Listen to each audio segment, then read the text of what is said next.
Hoje a gente vai continuar na série.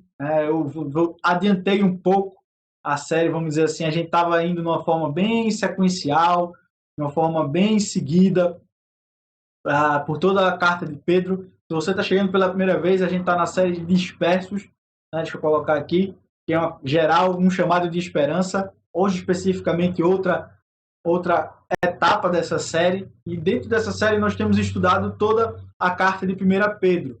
A gente veio na sequência e hoje eu vou dar um pulo para a gente chegar ao final da carta de Pedro. Mas a gente percebeu que a realidade que Pedro vivia era uma realidade muito semelhante ao que nós vivemos hoje.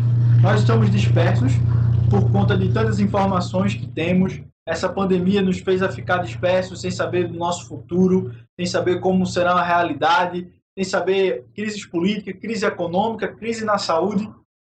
E tudo isso nos deixou muito aflito, nos deixou muito preocupados de como agir, como viver nesse tempo, e nós ficamos dispersos.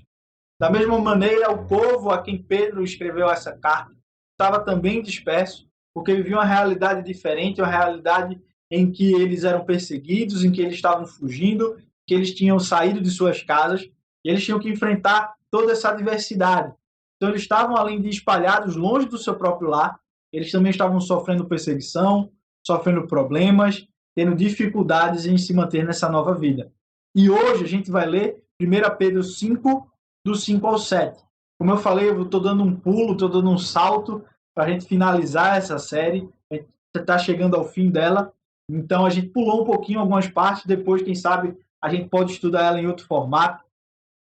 Mas hoje a gente vai estudar 1 Pedro 5, do 5 ao 7. E diz assim: da mesma forma, jovens, sujeitem-se aos mais velhos. Sejam todos humildes uns para com os outros, porque Deus se opõe aos orgulhosos, mas concede graça aos humildes. Portanto, humilhem-se debaixo da poderosa mão de Deus, para que ele os exalte no tempo devido. Lancem sobre ele toda a sua ansiedade, porque ele tem cuidado de vocês. Então, quando a gente lê essa passagem, a gente percebe que Pedro ele chegou numa parte em que ele está falando, capítulo 4, ele vai falar sobre nossa nova vida em Cristo. Só para você ter uma ideia geral, né, dessa carta, Pedro está escrevendo essa carta e ele falou no capítulo anterior sobre a nova vida que eles tinham em Cristo, novos hábitos, nova maneira de viver. Ele fala sobre a nossa responsabilidade de ser o melhor cidadão possível, de que se a gente for perseguido, não seja porque somos ladrão, porque somos um malfeitor, porque somos alguém ruim para a sociedade, mas se formos perseguidos por sermos cristãos, isso é algo bom. Pedro está chegando agora, ele acabou de aconselhar a liderança da igreja, as pessoas mais velhas, os presbíteros. Ele aconselha esses presbíteros a cuidar da igreja, a pastorear a igreja. E ele vai descendo o seu argumento, ele agora fala para os jovens, que os jovens têm que se submeter, têm que ser humildes no relacionamento com sua liderança mais velha. E ele vai afunilando e ele agora vai falar para toda a igreja sobre a necessidade de, no momento em que nós vivemos, nós sejamos humildes. Uma igreja que ele está falando isso, era uma igreja que, como a gente já falou aqui nessa introdução, breve introdução que eu falei há pouco, era uma igreja que estava dispersa, espalhada, né, no norte da Turquia, na região da Turquia, hoje Turquia, né? Naquele tempo era chamado de Ponto, Galácia, Capadócia, Ásia e Bitínia. Era um povo que estava fugido, perseguido, que tinham perdido tudo, e esse povo poderia estar agindo por conta dos problemas, por conta das dificuldades que eles estavam enfrentando, de serem perseguidos por seus patrões, serem perseguidos por seus conterrâneos, pelos próprios judeus que perseguiam os cristãos, estarem sofrendo na mão em relacionamento de um casal, onde, por exemplo, o marido acreditasse nos deuses pagãos e a mulher não, a mulher era cristã, isso gerava conflito. Então eles estavam vendo todos esses problemas e tudo isso poderia gerar duas atitudes neles. Uma, como Pedro vai deixar muito claro, que era a ansiedade, que era o fato da gente querer antever a situação, a gente ficar preocupado com aquilo que vai acontecer no dia de amanhã. Isso gera para nós um conflito, isso gera para nós um mal-estar físico, muitas vezes, além do mal-estar psicológico que gera ansiedade. Mas isso também poderia gerar dentro daquele povo que estava vivendo essa situação de problema, o orgulho, a vontade de querer mudar a sua realidade sozinho, a vontade de chegar e dizer, olha, eu estou vivendo com tanto problema, está passando por tanta dificuldade que eu vou resolver. Eu sou o Senhor da minha história, eu sou o Senhor da minha vida e eu agora vou resolver meu problema. Eu não vou ficar esperando ninguém. Isso poderia estar gerando no coração daquela igreja. Então Pedro vai olhar para essa igreja que poderia estar querendo, né, reagir a essa situação de sofrimento, que estava querendo reagir a essa situação de dificuldade, porque tudo ao seu redor estava ruim, estava pesado. Né? Ele vai dizer na carta que era o fogo que chegou para perseguir a igreja. Pedro vai falar para eles, vai dar essa mensagem muito clara: sejam humildes. A Bíblia por várias vezes vai falar sobre a humildade. Não apenas Pedro, como Tiago, como os salmistas, quando escreviam. O próprio Jesus vai falar sobre o humilde de coração. Pedro vai começar a falar sobre isso, vai falar sobre essa necessidade de sermos humildes, porque, em primeiro lugar, Deus se opõe aos orgulhosos. Isso ele vai falar muito claro nessa passagem que a gente está lendo aqui. Da mesma forma, jovens, sujeitem-se aos mais velhos, sejam todos humildes uns para com os outros, porque Deus se opõe aos orgulhosos, mas concede graça aos humildes. É interessante a gente começar a ler e perceber quando a gente vai expandir um pouco a ideia da Bíblia. Quando a gente vai ver a Bíblia, ele vai falar sobre a humildade, sobre o orgulho. A gente vai pensar muitas vezes que a Bíblia vai combater determinados tipos de pecados. E muitas vezes a gente vai dizer, a Bíblia vai falar muito sobre o divórcio, a Bíblia vai falar muito sobre a traição, a Bíblia vai falar muito sobre o homicídio, a Bíblia vai falar muito sobre a mentira. Mas se você realmente for ler a Bíblia, se dedicar a estudar a Bíblia de uma forma geral e ler várias passagens, você vai perceber que Deus, por muitas vezes, repetidamente, ele vai falar contra o orgulhoso, vai falar contra o soberbo, vai falar contra aquele que acredita que pode viver uma vida longe de Deus, que pode mudar o mundo, que pode mudar a sua história. A Bíblia, de uma forma geral, ela vai falar que esse orgulho, que essa vontade de fazer diferença, isso não começa agora. A raiz disso está muito tempo atrás. A raiz desse problema, desse orgulho que nós temos de querer mudar a nossa vida com a nossa própria força, começou lá no Éden, no jardim onde Deus havia criado e colocou homem e mulher. E quando colocou homem e mulher, Deus disse, olha, existe uma árvore nesse jardim, do conhecimento do bem e do mal.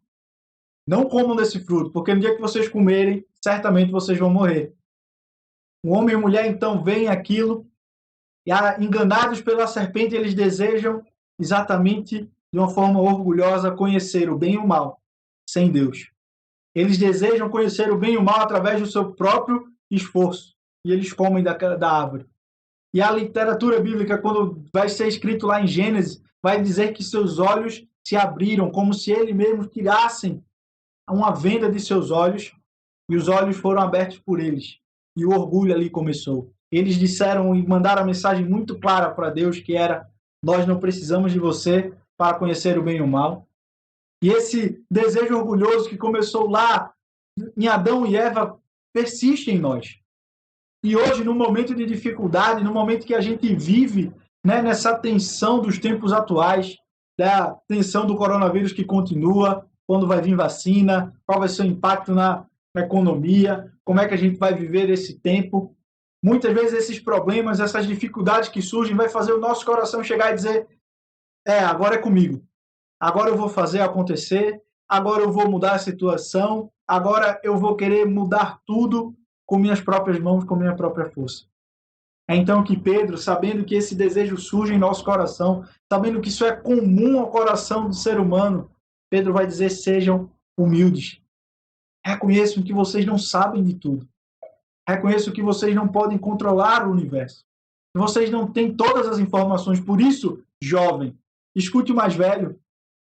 Por isso, igreja, seja humilde, reconheça que o outro tem a falar. Reconheça muitas vezes que você vai sim precisar de ajuda nesse momento. Que você vai precisar de alguém que lhe estenda a mão. Alguém, quem sabe, que lhe socorra com uma cesta básica hoje. Isso não é vergonha. Isso é a necessidade que o mundo nos impôs. E às vezes aceitar ajuda é necessário. Mas às vezes como é difícil a gente aceitar a ajuda do outro.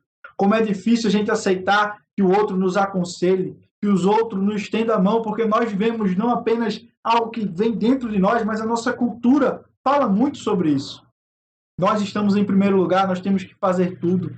não podemos demonstrar fraqueza, não podemos demonstrar que estamos abatidos. Pedro, então, ele vai trazer essa palavra para nós. Sejam humildes, porque Deus se opõe ao orgulhoso. Deus, ele não quer essa pessoa que diz que consegue fazer tudo só. Deus não vai se relacionar com alguém que diz que não precisa dele. Deus, ele não vai se relacionar com alguém que fala que pode controlar todo mundo, que é o centro do universo. Deus, antes disso, ele quer humilde de coração, aquele que reconhece a sua fraqueza, aquele que reconhece que não consegue mudar sozinho, que não consegue mudar sua realidade sozinho, que precisa da ajuda de Deus, que precisa da ajuda dos outros. Então, em primeiro lugar, quando a gente vem com essa sensação, com esse desejo de fazer tudo sozinho, a gente tem que lembrar a palavra de Pedro. Sejam humildes, porque Deus se opõe a esse orgulho que vem em nosso coração. Quem sabe você, durante essa pandemia, não acreditou que poderia fazer tudo sozinho, não acreditou que poderia se reerguer sozinho. Então Pedro vai dizer para você, vai lhe lembrar, sujeite-se a Deus, seja humilde, aceite o conselho dos outros, aceite a ajuda dos outros. Deus, ele não gosta desse coração orgulhoso, esse coração que se acha melhor, esse coração que se acha mais forte, ao ponto que eu gosto muito daquela história na Bíblia que Jesus vai falar que entrou na sinagoga 2 homens, né? Um publicano, um pecador, uma pessoa que vivia de uma forma corrupta, e um fariseu, aquele que seguia a Bíblia de uma forma mais estrita possível, as Escrituras, a ponto de criar mais regras e regras. E esse homem, em pé, dentro da igreja do templo, na sinagoga, se levanta e começa a orar em voz alta, falando de suas benfeitorias, de como ele era bom, e como ele era um homem generoso. E lá no fundo da igreja, sentado e abatido, o publicano batia no peito e dizia: Senhor, tem misericórdia de mim, que sou pecador. E Jesus mostra exatamente esse contraste entre o orgulhoso e o humilde. Aquele que reconhece que precisa de Deus. E muitas vezes a gente precisa largar um pouco o nosso orgulho e reconhecer que a gente precisa de ajuda. A gente precisa de alguém que nos socorra nesse momento. E é isso que Pedro está falando. Pedro sabe que a igreja que ele vivia, que ele está mandando essa carta, estava passando por um tempo difícil, precisava reconhecer isso. Precisava largar o orgulho. Assim como nós hoje, vivendo na pandemia, precisamos largar nosso orgulho muitas vezes e ouvir o que os outros têm a dizer, aceitar a ajuda emergencial de alguns, entender que o socorro vai vir do Senhor e que a gente não vai conseguir mudar toda a situação sozinho. Mas Pedro continua no argumento. Ele continua e ele vai muito forte, ele fala: sejam humildes e reconheçam o poder de Deus. Sejam humildes e reconheçam que só Deus pode mudar a situação. Portanto, humilhem-se debaixo da poderosa mão de Deus, para que ele o exalte no tempo devido. E quando a gente vai focar nessa primeira parte, portanto, humilhem-se debaixo da poderosa mão de Deus, Pedro está falando algo que eu acho que essa pandemia deixou muito claro para todo mundo. Qualquer pessoa que fez plano, qualquer pessoa que tinha planejado o ano de 2020, qualquer pessoa que tem em 2020 eu vou realizar algo, essa pessoa percebeu que ela não tem um controle de nada. Tudo mudou. Tudo foi alterado. Nossa realidade mudou de uma forma drástica. Nós já vimos vivendo mudanças que eram paulatinas, mudanças que não tinham tanto peso quanto tiveram essa. As mudanças sempre ocorreram, a tecnologia sempre veio avançando, mas nesse ano não foi a tecnologia que avançou. Foi uma doença que chegou e nos está empurrando a mudanças de uma forma drástica, de uma forma terrível, porque pessoas estão morrendo.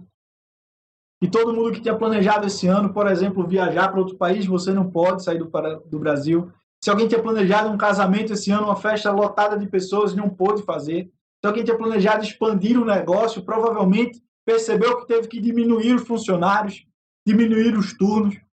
A gente viu que nós não controlamos nada. Nós não temos o controle de nada ao nosso redor. É exatamente isso que Pedro está dizendo para aquela igreja.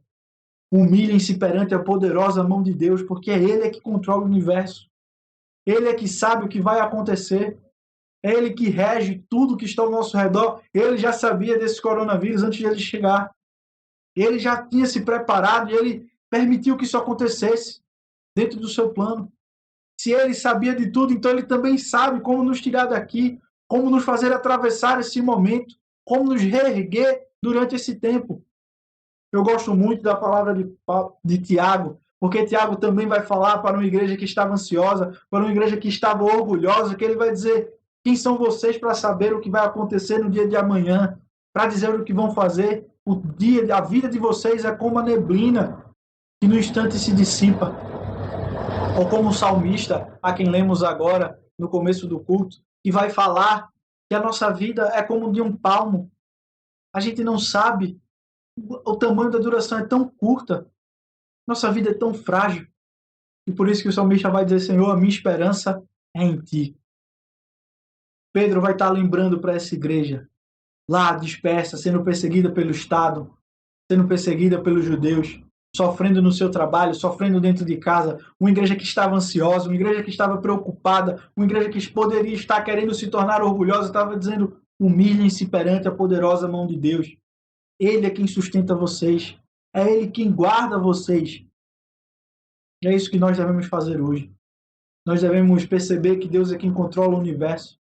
Deus é quem sabe tudo o que vai acontecer na nossa vida, e nós devemos nos humilhar diante dele e pedir ajuda a ele. Reconhecer que ele é o único que sabia disso. Ele é o único que pode nos tirar da situação que nós estamos. Reconhecer que ele é o Senhor do universo. É exatamente aquilo que ele vai chamar, aquilo que nós deixamos de fazer por conta do nosso pecado. Por causa do nosso pecado que nos traz o orgulho, Pedro vai dizer que o verdadeiro cristão, aquele que quer se relacionar com Deus, ele tem que reconhecer que Deus é o único que controla o universo, é o único que pode salvar a nossa vida, que pode mudar a nossa história, entregar o nosso coração a Deus. Então Pedro ele vai deixar muito claro, assim como a Bíblia inteira vai falar para nós, Deus ele é um Deus que conhece cada fio do nosso cabelo, é um Deus que vai nos dar força, é um Deus que vai nos ajudar no momento da dificuldade. Claro que isso, como a gente já pregou aqui, se você está acompanhando a nossa igreja há um tempo, você vai saber, não é um fato da gente sentar e esperar que Deus faça tudo. Não é o simples fato da gente sentar e ser acomodado, preguiçoso. Não, a Bíblia vai deixar muito claro que nós devemos ser como o pássaro, que voa todo dia e vai em busca do alimento. Mas você não vê nenhum pássaro aí caindo no chão de ansiedade, tendo que tomar remédio controlado porque não sabe se vai comer amanhã. Porque eles confiam, porque Deus sustenta eles. E Deus vai dizer: se eu sustento ao pássaro, ao passarinho, como eu não vou sustentar os meus filhos? Como eu não vou cuidar de vocês? Como eu não vou cuidar da minha igreja? Então, no momento de toda essa turbulência, no momento de toda essa dificuldade, o que a gente clama, o que Pedro está chamando aquela igreja a fazer é: olhem para o seu Salvador, que é Deus. Olhem para Ele e entreguem sua vida a Ele. E Pedro, então, ele vai continuar, vai falar ao nosso coração: sejam humildes e confiem nele.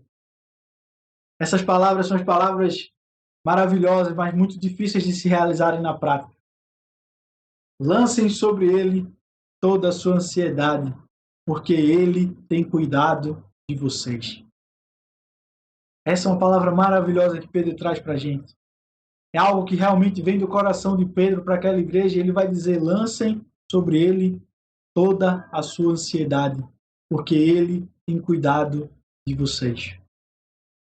Quando eu leio essa passagem, quando eu leio isso, eu fico pensando e refletindo: como então, Senhor, a gente vai fazer isso?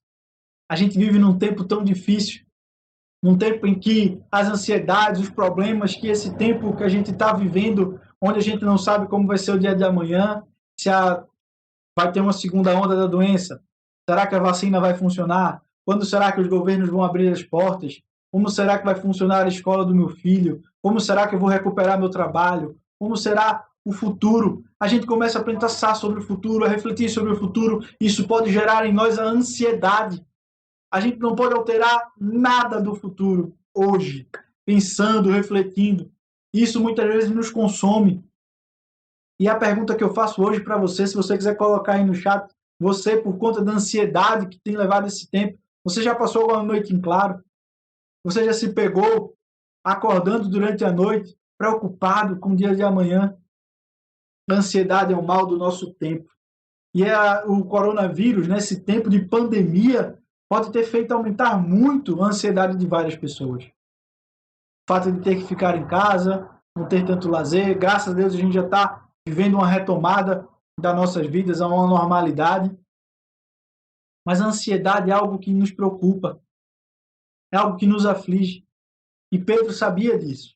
Pedro está falando para uma igreja que podia ter sua casa invadida e ser jogado numa cadeia. Pedro está falando para uma igreja que sabia que se seu patrão não descobrisse que ele é cristão, poderia entregar às autoridades e ele parar no Coliseu para ser morto. Pedro está falando para uma igreja que tinha acabado de sair de sua casa, que estava vivendo uma realidade completamente difícil. E sabia que dentro do coração daquelas pessoas estava a ansiedade, estava o temor, estava o medo pelo dia de amanhã.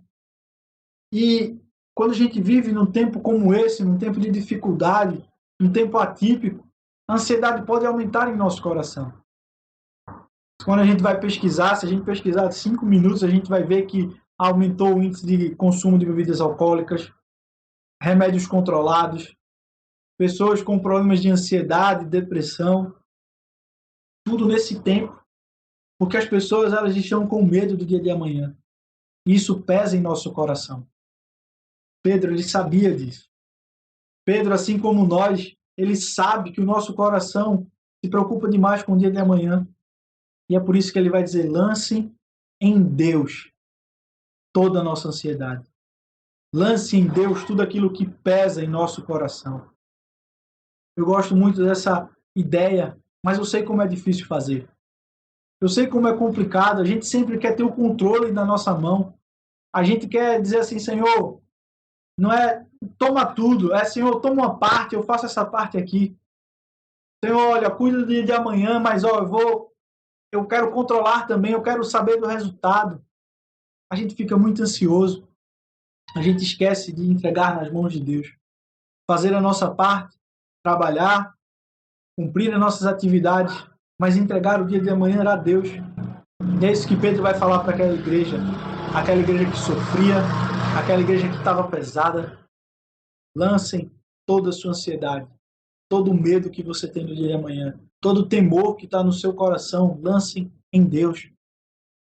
Porque Ele é um Deus maravilhoso, porque Ele é um Deus que nos conhece, porque Ele é um Deus que sim, carrega sobre Ele toda a nossa angústia, todo o nosso sofrimento, Ele carregou. A linguagem bíblica é exatamente essa, que Deus ele carrega sobre Jesus todo o nosso pecado, toda a nossa angústia, todo o nosso sofrimento, tudo Ele tomou para si. E Ele carregou isso, todo o nosso orgulho, tudo aquilo que nos levou ao caminho de morte, por conta do nosso pecado, Ele tomou sobre si esse sofrimento. E na cruz, quando Jesus morre, Ele paga o preço necessário para que nós tivéssemos a paz. Ele faz com que nós que estávamos brigados com Deus, nós que estamos dizendo que, Senhor, nós não queremos ver longe de Ti, na cruz Cristo vai dizer e vai nos unir novamente com Deus e nos possibilitar nos relacionar com Deus. Nos possibilitar no momento da maior tempestade possível ter paz. No momento da maior dificuldade que possa se abater, reconhecer que o Senhor cuida de nós. Como é difícil a gente fazer isso. Como é complicado lançar sobre Deus os nossos problemas e confiar nele. Mas é isso que Pedro vai lembrar. Lancem sobre Deus toda a sua ansiedade, tudo aquilo que está no seu coração, tudo aquilo que faz você acordar durante a noite, tudo aquilo que faz você tomar um remédio controlado, tudo aquilo que faz você querer tomar uma bebida alcoólica, tudo aquilo que faz você querer se esconder dentro da sua casa, tudo aquilo que lhe angustia. Pedro está dizendo, lancem em Deus, porque só Ele vai conseguir lhe dar paz. Não vai ser seu trabalho que vai lhe dar paz. Não vai ser sua família que vai lhe dar paz. Não vai ser o dinheiro no banco que vai dar paz ao seu coração.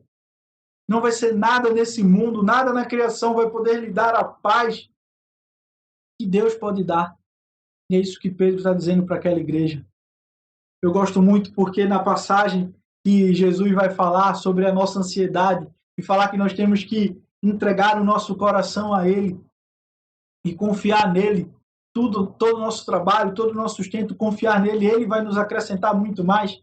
Ele termina com a palavra assim, ó meu querido e pequeno rebanho. Ele nos chama de pequeno rebanho.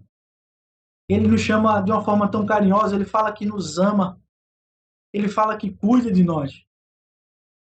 E a gente tem esse Deus maravilhoso, todo-poderoso, que podia simplesmente ter nos punido lá no Jardim do Éden por conta do nosso orgulho, por conta da nossa vontade de fazer tudo sozinho. Deus poderia simplesmente dizer, olha, vai lá, vai sozinho, pode ir que você só vai encontrar a morte. Deus, ele poderia viver lá no céu, mas ele preferiu se fazer homem. Ele preferiu descer na terra, sofrer as nossas dores, viver uma vida perfeita, morrer uma morte injusta, ressuscitar ao terceiro dia, para que nós pudéssemos ter vida. Nós que somos orgulhosos, nós que somos ansiosos e não confiamos em Deus, nós que vivemos uma vida sem confiar na poderosa mão de Deus para mudar a nossa realidade. Então hoje, eu gostaria muito de convidar você a fazer isso, a confiar nele. Por isso eu vou ler mais uma vez esse versículo. Lance sobre ele toda a sua ansiedade, porque ele tem cuidado de vocês. Pedro, de uma forma maravilhosa, vai deixar muito claro, porque ele tem cuidado de vocês. A gente vai olhar e vai pensar no mundo e vai achar que a gente está sozinho no momento da dificuldade, o que não é verdade. A gente vai achar que nesse momento em que a gente está afligido, e no momento que a gente está sofrendo, no momento que a gente está na maiores dores, que a gente está só. Pedro vai deixar muito claro para aquela igreja que estava sendo perseguida, Deus está cuidando de vocês. Ele vai sustentar vocês até o último dia. Ele vai levantar vocês no devido tempo. Ele vai exaltar vocês no momento devido. Essa semana eu tive essa experiência muito real com Deus, né? O pessoal que já frequenta a nossa igreja sabe do que me aconteceu esses dias. Eu estava ali a caminho do Extra, escorreguei na rampa, na esteira, né? E desloquei meu ombro. Eu já tinha deslocado um ombro, mas eu consegui colocar muito rápido uma vez, mas dessa vez eu não consegui colocar. E fiquei com uma dor insuportável, com o ombro deslocado, caído no chão, com medo de me levantar, com medo de me mexer, porque era uma dor terrível. E eu fui colocado dentro de uma ambulância. E dentro da ambulância, não sei se você já teve esse desprazer de andar numa ambulância, que é algo muito ruim, não recomendo a ninguém. Você fica, pelo menos eu fiquei, deitado, com o ombro deslocado, tendo que segurar meu próprio braço, com uma dor insuportável e sozinho. Exatamente porque eu não queria que Estela entrasse numa ambulância em tempo de coronavírus, junto com o Caleb. E eu fiquei só naquela ambulância, com as pessoas lá, dirigindo, né, me levando para o hospital. E naquele momento de dor e sofrimento, foi tão bom saber. Foi tão bom naquele momento saber que apesar daquela dor, apesar daquele sofrimento, apesar daquele momento, eu tinha um Deus que me amava. E foi estranho, porque ao mesmo tempo eu cantava, gritava, chorava e orava ao Senhor e dizia, Senhor, o Senhor sofreu tanto mais por mim, mas muito obrigado porque eu sinto o Senhor aqui. Muito obrigado porque eu percebo que o Senhor me ama. Muito obrigado porque eu sei que o Senhor cuida de mim. Como foi bom saber disso. Licença, gente, tem alguém gritando aqui. Pode ser isso que esteja atrapalhando. Não se assustem. Hoje o som está vazando. Mas, como foi bom saber que Deus me ama, que Deus cuida de mim. Então, hoje eu peço que você faça o mesmo, que você lance sua dificuldade, que no momento de maior tensão que você possa estar vivendo, como eu vivi dentro da ambulância, ter a certeza que Deus cuidava de mim, ter a certeza que Deus ia cuidar da minha família, que Deus ia cuidar de tudo, e saber que quando cheguei no hospital, demorei 5 minutos, colocaram o meu ombro no lugar, saber que Deus tinha mandado pessoas cuidar da minha família, e Caleb e Estela foram cuidados por pessoas da igreja, né? Rogério e Celeste. Saber de que as pessoas da igreja já oraram por mim, pessoas em Recife. Saber que Deus cuida de mim, que de uma forma maravilhosa, né? A gente sabe que vai ter um cuidado do plano de saúde, o próprio Extra vai ter que, né, nos ajudar nessa forma. Mas saber que Deus nos ama foi tão mais fácil, né, passar pelo sofrimento. E às vezes a gente precisa passar por esse momento para ser lembrado de Deus que a gente não controla. Numa hora eu estava super bem, tinha acabado de sair super feliz de um espaço que visitei da igreja, Na outra hora eu estava no chão gritando de dor, sem saber se meu ombro ia ficar bem. Então, saber que Deus cuida de cada passo, saber que aquela queda estava no controle de Deus, saber que essa dor e sofrimento pode ter sido utilizada para Deus me lembrar que eu dependo dele, que não vai ser minha força que vai fazer nada acontecer, que eu dependo estritamente dele, que numa simples queda eu poderia ter me machucado muito mais sério, quem sabe ter não acordado, ficado desmaiado. Como a nossa vida, de uma hora para outra, pode mudar. E saber que Deus cuida de mim, que controla o universo, que me sustenta. Como é maravilhoso ter essa sensação. Saber que esse Deus me ama e cuida de cada detalhe da minha vida. Então, por isso, lancem sobre ele toda a sua ansiedade. Então, vamos orar ao Senhor e desejar a bênção dele para a nossa igreja. Oremos mais uma vez. Senhor, meu Deus e Pai, muito obrigado pelo dia de hoje. Muito obrigado porque Tu és um Deus maravilhoso, um Deus que cuida de nós, que nos sustenta. Pai, nós sabemos que nesse tempo de dificuldade, muitas vezes nós esquecemos de Ti, nós nos focamos na nossa própria força, nós somos orgulhosos, Pai, em receber ajuda, em receber conselhos. Nos ajuda, Pai, a ser humilde. Nos ajuda, Pai, a entender que o Senhor controla todo o universo, que o Senhor nos ama, que o Senhor nos protege. Pai, nos ajuda a lançar sobre Ti aquilo que aflige o nosso coração, aquilo que não nos deixa dormir, aquilo que nos faz ficar ansiosos, aquilo que nos faz ficar preocupados com o dia da manhã, Senhor. Nos ajuda a lançar sobre Ti. É isso que nós te pedimos agora, Senhor. Que o Senhor abençoe a Tua igreja. Que o amor de Deus, nosso Pai, que a graça do nosso Senhor Jesus Cristo, que a consolação e o poder do Espírito Santo esteja hoje, para todos, sempre, sobre a Tua igreja. Amém.